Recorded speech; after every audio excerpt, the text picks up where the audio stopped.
అదే RTV app వార్తల్ని క్షణాల్లో చదివే అవకాశం ఉంటుంది. ఒక న్యూస్ పేపర్, ఒక టెలివిజన్ ఛానల్ మీ చేతుల్లో ఎప్పుడూ ఉంటాయి. మేనేజ్మెంట్ తరఫున ధన్యవాదాలు, కృతజ్ఞతలు తెలియజేసుకుంటూ ఈరోజు మన ముఖ్య అతిథి గారు శ్రీరామ్ గారు, కొండపల్లి శ్రీరామ్ గారు, జిల్లా ఎంప్లాయ్మెంట్ ఆఫీసర్ గారు.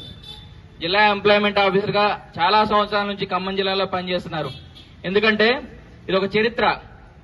ఇంతమంది చదువుకున్న నిరుద్యోగులకి ఎంప్లాయ్మెంట్ ఇవ్వడమే కాకుండా ఇంతమందిని మెప్పించి ఇంతమందిని యొక్క పేరు ప్రఖ్యాతి నిలబెట్టే విధంగా మీరు బాగా చదువుకుంటే ఉద్యోగం చేయాలి కదా, చేస్తారా చేయరా?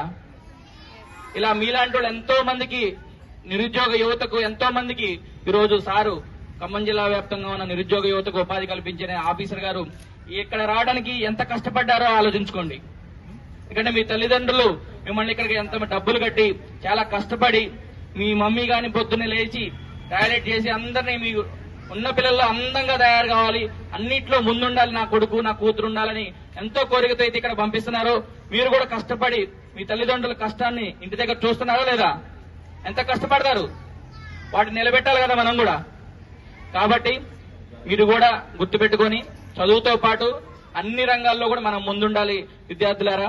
అదేవిధంగా పాఠశాల చిన్నారులకి ఇక్కడ ముఖ్యంగా చిన్నపిల్లలు కదా సార్, పెద్ద పిల్లల కంటే ఎట్లున్నా కొంచెం నడుస్తుంది, కానీ చిన్నపిల్లలకి టీచ్ చేయడం అంటే ఒక సాహసం కూడిన కార్యక్రమం. ఎందుకంటే సార్ కింద చెప్తున్నా అంటే తను కూడా ఒక ఉపాధ్యాయుడిగా మళ్లీ ఎగ్జామ్ రాసి మళ్లీ ఎంప్లాయ్మెంట్ ఆఫీసర్ గా జిల్లాకు రావడం అనేది ఆయన యొక్క జీవితమే చాలా మంది యొక్క మనకు తీసుకోవాల్సిన బాధ్యతగా ఉంది, ఒక ఉదాహరణగా తీసుకోవాలి. అందుకని ఈ రోజు శ్రీరామ్ గారిని ఈ రోజు ముఖ్య అతిథిగా పిలిచిన కారణం ఏంటంటే ఇలాంటి ఆఫీసర్ ని ఉత్తేజంగా తీసుకొని, ఇన్స్పిరేషన్ గా తీసుకొని మీ అందరూ కూడా జీవితంలో మున్ముందు మంచిగా రాణించాలని, పేరు ప్రఖ్యాతలు తీసుకురావాలి. మీరు బాగా చదువుకొని మంచి పేరు తీసుకొస్తే మీ తల్లిదండ్రుల కంటే మాకు ఎక్కువ పేరు వచ్చింది. కాబట్టి మీరు కూడా మంచి చదువుకోవాలి, క్రమశిక్షణతో ఉండాలి, తల్లిదండ్రులు చెప్పిన మాట వినాలి, అల్లరి చేయకూడదు. ఎక్కడికైనా వెళ్ళి ఫంక్షన్కి వెళ్ళి గొడవ చేస్తుంటే ఏ స్కూల్లో చదువుతున్నారని అడుగుతారా లేదా? గొడవ చేస్తుంటే స్మార్ట్ కిడ్ స్కూల్ అంటే పేరు పెడతా లేదా మంది? మన స్కూల్కి మంచి పేరు రావాలంటే మీరు అల్లరి చేయకూడదు, అవునా కదా? మీరు ఇంగ్లీష్ లో మాట్లాడాలిగా, మాట్లాడితేనేగా స్కూల్లో బాగా చెప్తున్నారు అనుకునేది. మీరు టీచర్లకి ఎంత చెప్పినా ఉపయోగం ఉండదు. మీ తల్లిదండ్రుల దగ్గర మాట్లాడింది, మీ చుట్టాల దగ్గర మాట్లాడింది, కొంతమంది పేరెంట్స్ అనుకుంటారు ఇంగ్లీష్ లో మాట్లాడలేదు, చదువుల్లో మార్కులు ఎన్ని ఇస్తే ఉంది, పేరెంట్స్ అది చుట్టాల్లో తెలియదుగా అంటారు. కానీ వాడికి ఎంత నాలెడ్జ్ ఉన్నా కానీ పేపర్ మీద పెట్టి మార్కులు వస్తేనే వాడి జీవితంలో చిరస్థాయిగా నిలుస్తాడు తప్ప ఈ మాటల వల్ల వీటి వల్ల ఉపయోగం ఉంటుంది, కానీ చిరస్థాయి ఉపయోగం ఉండదు. కాబట్టి చదువు ఉండాలి, ఆటలు ఉండాలి, పాటలు ఉండాలి, రాతలు ఉండాలి, అన్ని రంగాల్లో ఉండాలి. ఒక రంగమే కాదు, అన్ని రంగాల్లో రాణించినోడే ఈ దేశానికి కానీ మన కుటుంబానికి కానీ మన రాష్ట్రానికి కానీ మంచి పేరు తీసుకొస్తారని గమనించుకోవాలని చెప్పి కోరుకుంటూ, మన శ్రీరామ్ గారు యొక్క జీవితాన్ని మళ్ళీ ఒకరోజు నేను క్లాసులు సందర్భం కాదు అని సారు నేను ఒక 5-6 సంవత్సరాల నుంచి పిలుద్దాం అనుకున్నా మన స్కూల్కి. ఈ రోజు ఈ రకంగా మన పాఠశాలకు రావడం, మీ ముందు నిలబడటం, మిమ్మల్ని ఎంకరేజ్ చేయడం చాలా ఆనందంగా ఉంది సార్. పాఠశాల యాజమాన్యం తరఫున, అదేవిధంగా చిన్నారుల తరఫున, అదేవిధంగా మా టీచర్ల తరఫున మీకు ధన్యవాదాలు, కృతజ్ఞతలు తెలియజేసుకుంటూ ఈ కార్యక్రమానికి అధ్యక్షత వహిస్తున్నటువంటి పాఠశాల కరస్పాండెంట్ కృష్ణ చైతన్య గారు, ప్రిన్సిపాల్ గారు, ఇతర అధ్యాపక సిబ్బంది, ముఖ్యంగా ఇక్కడున్న చిన్నారులందరికీ కూడా నా యొక్క శుభాకాంక్షలు. మీరు పేరేమంటూ పెట్టినా కానీ ఇక్కడ మొత్తం నాకు స్మార్ట్ కిడ్సే కనిపిస్తున్నారు కదా. మిమ్మల్ని చూసి స్కూల్ పేరు పెట్టిరా, స్కూల్ పేరు పెడితే మీరు వచ్చారు అంతా.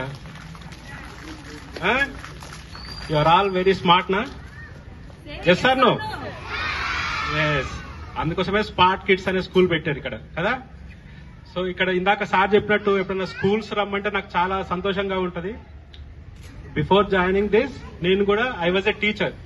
సో నేను కూడా టీచర్ సేమ్ మీ 5th క్లాస్ వరకే టీచ్ చేశాను నేను. సో నాకు చాలా సంతోషం అనమాట వచ్చి ఇట్లా పిల్లలతో మాట్లాడాలంటే అదంటే. ఓకే, సో అదేవిధంగా ఇంకోటి ఏంటంటే స్పోర్ట్స్ మీట్ అనగానే ఇంకా చాలా సంతోషమైంది. మీరందరూ గేమ్స్ బాగా ఆడతారా? ఎక్కడ మొబైల్లోనా? No no, I won't believe you play games on mobile only.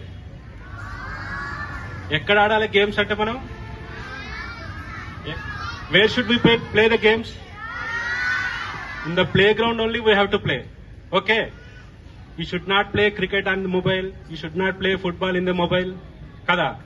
ఇవాళ రేపు పిల్లలు ఏ గేమ్స్ ఎక్కువగా ఆడుతున్నారు? మొబైల్ గేమ్స్ ఆడుతున్నారు. మీరు అందరూ ఆడతారా mobile games? No, mobile use చేయొద్దు అస్సలకే. ఓకే, ఇంటికి పోగానే మొబైల్ చూస్తారా? చూడొద్దమ్మా, మొబైల్ అస్సలకే చూడొద్దు. ఎక్కడ గేమ్స్ ఎక్కడ బాగా ఆడాలి? మీరందరూ ప్లే గ్రౌండ్లే ఆడాలి. ఈ 2 days బాగా ఆడిరా? మీకు ఇంకొక 2 months లో సమ్మర్ హాలిడేస్ వస్తాయి కదా కదా, ఏప్రిల్ లాస్ట్ నుంచి ఉంటాయి.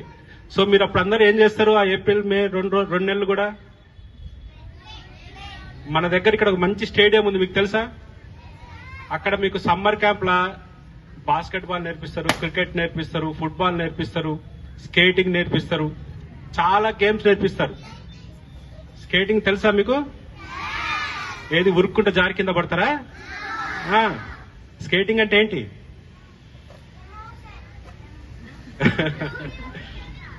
షూకు వీల్స్ ఉంటాయి, ఆ వీల్స్ కట్టుకొని చేయాలి. You know, very good. That's why you are smart kid. You are a smart kid. మరిన్ని వీడియోస్ కోసం ఛానల్ ని సబ్స్క్రైబ్ చేయండి. లేటెస్ట్ అప్డేట్స్ కోసం వాట్సాప్ ఛానల్ ని ఫాలో చేయండి. అండ్ లింక్ డిస్క్రిప్షన్ లో ఉంది.